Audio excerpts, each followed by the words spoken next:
नमस्कार बच्चों, मेरा नाम है राहुल और आप देख रहे हैं मैं सीबीएसई क्लास कार पत्रक 76 23 1 20 21 मतलब 2021। विषय सामाजिक विज्ञान, कक्षा 9। विद्यार्थी का नाम, अपन का नाम नहीं आपका नाम। कक्षा अध्यापक का नाम, ठीक है। भारत का भौतिक स्वरूप पुनरावृत्ति चल रही है। अब चलते हैं इसके क्वेश्चन आंसर पर, ठीक है। दो आप क्या है, ये तो आपने अभी कल ही पढ़ा था, ठीक है। आपकी जो वर्कशीट है ये रही 75, ठीक है। इसमें देखो, दो नदियों के बीच का भाग कहलाता है दोआब। तो इसे भी लिखेंगे, दो नदियों के दोआब क्या कहते हैं। तो प्रश्न एक पे ही आप इस प्रकार से लिख देना है आपको, दो नदियों के बीच के भाग को दोआब कहते हैं, हो जाएगा। प्रश्न दो, कौन सा महाद्वीप गोंडवाना लैंड का हिस्सा नहीं था। अब देखो, ये चीज़ आपको समझाने के लिए मैं आपको एक वीडियो दिखाता हूँ जिससे आप अच्छे से समझ जाएंगे। आज से करीब 20 करोड़ साल पहले हमारी धरती पर आज के दिखने वाले डिवाइडेड कॉन्टिनेंट्स नहीं थे। उस वक्त सिर्फ एक सुपर कॉन्टिनेंट या महाखंड हुआ करता था जिसे नाम दिया गया पेंजिया, ठीक है। और इसके तो सबसे पहले क्या था, सभी एक जैसे था, ठीक है। जो जितनी भी धरती आपको आज अलग अलग दिखाई देती है ऐसा नहीं है, सब पहले एक जैसे, उसे पेंजिया कहते थे। चारों ओर सिर्फ एक महासागर था फिर धीरे धीरे जिसका नाम टूटता था है। पैथालासा, और आज के सारे खंड इसी महाखंड पेंजिया में से विखंडित होके बने हैं। ये थियरी देने वाले वैज्ञानिक आल्फ्रेड वेगनर थे, और उनका ये भी मानना था कि उसी वक्त उस महाखंड पे रेंगने वाले जीवों का विकास हुआ।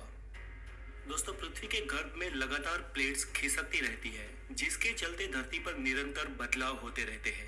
लेकिन ये बदलाव लाखों या करोड़ों सालों बाद दिखाई देते हैं, और इन्हीं बदलावों के चलते आज के ये दिखने वाले कॉन्टिनेंट्स का जन्म हुआ, और उनके साथ ही हमारे देश भारत का भी।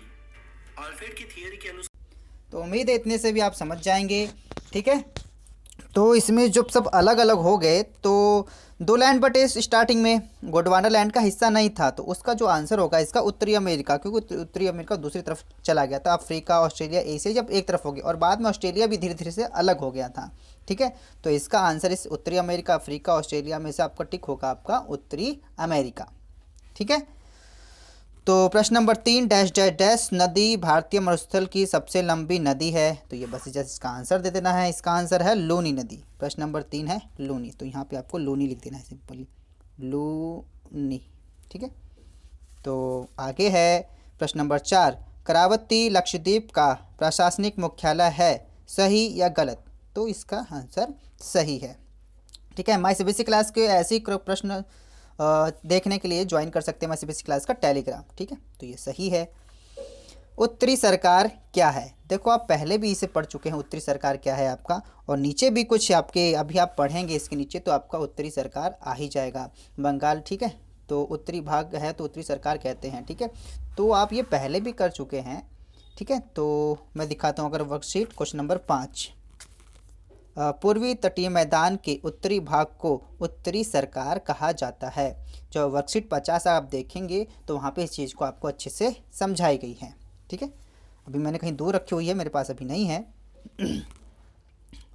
हो गया आपका 5 6, ठीक है। 6 पे है आपका, सहायक नदी और जल विक्रेता में क्या अंतर है। देखो, जल विक्रेता और सहायक नदी आप पहले भी कर चुके हैं। सहायक नदी जो दो नदियों, एक जो मेन नदी हुई उसकी मदद करते हैं, और विक्रेताएं, ठीक है, ये नदियाँ निचले भाग में गाद एकत्र होकर जाने के कारण बहुत सी धाराएं बढ़ जाती हैं, इन्हें धाराओं को विक्रेताएं कहते हैं, ठीक है।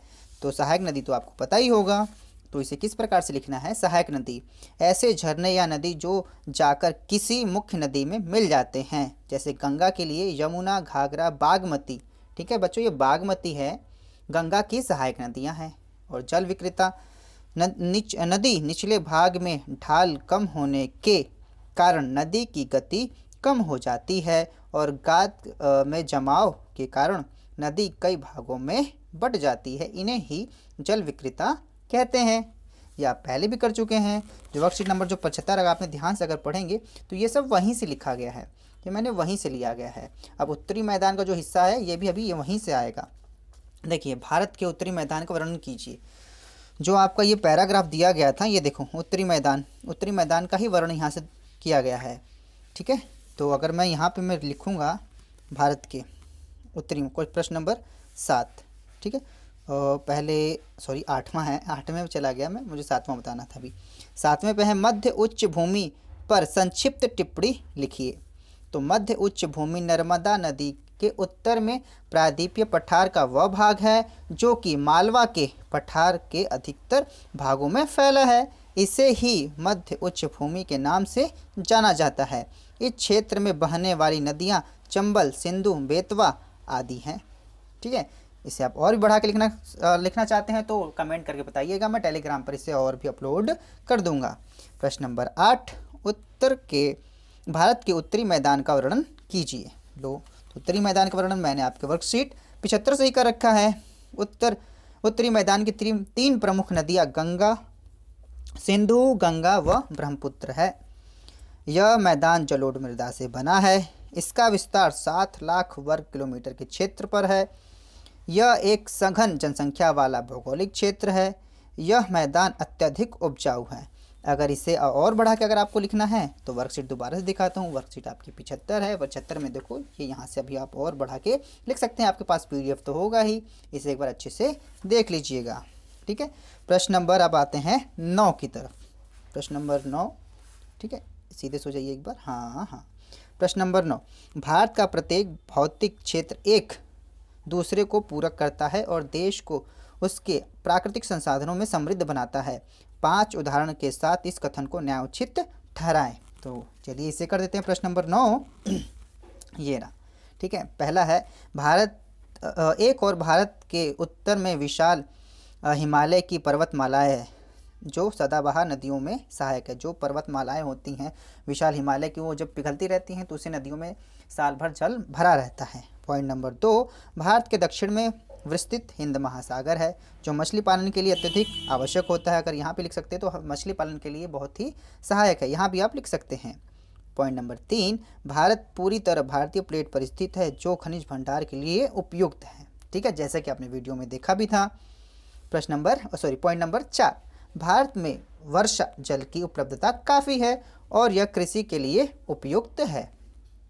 पॉइंट नंबर 5, थार में ज़्यादातर पैदावार पौष्टिकता और लवड़ों से भरी होती है। जो थार आपका मरुस्थल है ना, हम उसकी बात कर रहे हैं। चारों तरफ की हमने बात कर ली। प्रश्न नंबर 9 यहाँ पे समाप्त हो जाता है। प्रश्न नंबर 10 की तरफ चलते हैं। ठीक है, तो आपने ध्यान से देखेंगे अब आपके पेपर में भी इसी प्रकार के प्रश्न आएंगे। जो इसके कुछ अनुच्छेद होंगे उसमें उससे कुछ प्रश्न पूछे जाएंगे, उसके आपको आंसर देने होंगे। ठीक है, तो ऐसा आपका पिछली बार भी आया था। प्रश्न नंबर 6 अगर आप देखेंगे यहाँ पे तो आपका प्रश्न नंबर 6 इसी प्रकार अनुच्छेद दिया गया था, उसमें से कुछ फिर प्रश्न के उत्तर पूछे गए थे। तो इसे अच्छे से पढ़िएगा। इसके आंसर को बहुत ही सिंपल होते हैं, ज़्यादा वो नहीं है जी, मुश्किल होंगे। प्रायद्वीपीय पठार के किनारों पर संकीर्ण तटीय पट्टियों का विस्तार है। यह पश्चिम में अरब सागर से लेकर पूर्व में बंगाल की खाड़ी तक विस्तृत है। पश्चिमी घाट तथा अरब सागर के बीच स्थित एक संकीर्ण मैदान है। इस मैदान के 3 भाग हैं। तट के उत्तर भाग को कोंकण, मुंबई तथा गोवा, अभी देखो कल ही आया था आपका। तो मध्य भाग को कन्नड़ मैदान, जैसे मैंने कल जो पिछली वर्कशीट थी, वर्कशीट नंबर 75 में मैंने आपको ये भी दिखाया भी था और ये रिपीटेड आ रहा है सब मैदान। एवं दक्षिण भाग को मालाबार तट कहा जाता है। बंगाल की खाड़ी के साथ विस्तृत मैदान चौड़ा एवं समतल है। उत्तरी भाग में इसे उत्तरी सरकार कहा जाता है। उत्तरी भाग को उत्तरी सरकार कहा जाता है, जबकि दक्षिणी भाग को कोरामंडल तट के नाम से जाना जाता है। बड़ी नदियाँ जैसे महानदी, गोदावरी, कृष्णा और कावेरी इस तट पर विशाल डेल्टा का निर्माण करती हैं। चिल्का झील पूर्वी तट पर स्थित एक महत्वपूर्ण भूलक्षण है। जब आप पढ़ रहे होते हैं ना तो नदी वाला जो आपके पास मैप होगा उसे निकालिएगा तो आपको और अच्छे समझ में आएगा। तो इसका फर्स्ट पॉइंट क्या है, मुंबई और गोवा के तटीय भाग को किस नाम से जाना जाता है? तो प्रश्न नंबर 10 का पहला है, तो इसे कोंकण तट के नाम से जाना जाता है। उत्तरी सरकार तो आप पहले भी लिख चुके हैं, ठीक है, तो उत्तरी सरकार आप लिख चुके हैं ऊपर वाले क्वेश्चन नंबर 5 में, और ये कोरामंडल तट, ठीक है। कोंकण तट कहाँ चला गया यहाँ का कोंकण तट, ये रहा, ठीक है। भारत के 2 प्रमुख तटीय मैदानों के नाम लिखिए, तो आप आराम से लिख सकते हैं 2 तट, पश्चिमी तटीय मैदान, पूर्वीय तटीय मैदान, ठीक है। आप वर्कशीट में पढ़ चुके हैं, दोनों में अंतर भी पढ़ चुके हैं आप। प्रश्न नंबर 3, कोई 2 नदियां जो डेल्टा बनाती हैं उसके नाम लिखिए। महानदी, गोदावरी, कृष्णा तथा कावेरी आप सब लिख सकते हैं, विशाल डेल्टा का निर्माण करती हैं। महानदी और गोदावरी, 2 ही लिखने थे, 2 लिख दिए आपने।